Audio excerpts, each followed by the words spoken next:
সুচিত্রা সেন বা রোমা দাশগুপ্ত ভারতের চলচ্চিত্র ইতিহাসের এক অসাধারণ ব্যক্তিত্ব। তার সাবলীল অভিনয় ক্ষমতা তাকে ভারতের এক যুগান্তকারী মহানায়িকাতে পরিণত করে। 1953 সালে মুক্তি হওয়া 74.5 মুভির মধ্য দিয়েই চলচ্চিত্র জগতে আত্মপ্রকাশ। তারপর আর ফিরে তাকাতে হয়নি।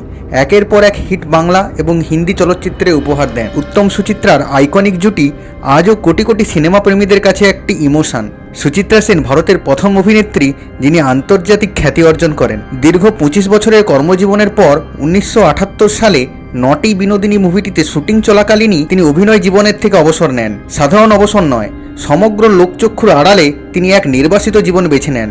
নিজেকে লোকচক্ষুর আড়ালে রাখতে দাদাসাহেব ফালকে অ্যাওয়ার্ডও প্রত্যাখ্যান করেন। অবশেষে 17 জানুয়ারি 2014 সালে হৃদরোগে আক্রান্ত হয়ে কলকাতার বেলভিউ নার্সিংহোমে শেষ নিঃশ্বাস ত্যাগ করেন এই মহানায়িকা। তার এই কঠোর গোপনীয়তার কারণ অগণিত মানুষের কাছে একটি অমীমাংসিত রহস্য হিসাবেই থেকে গেছে।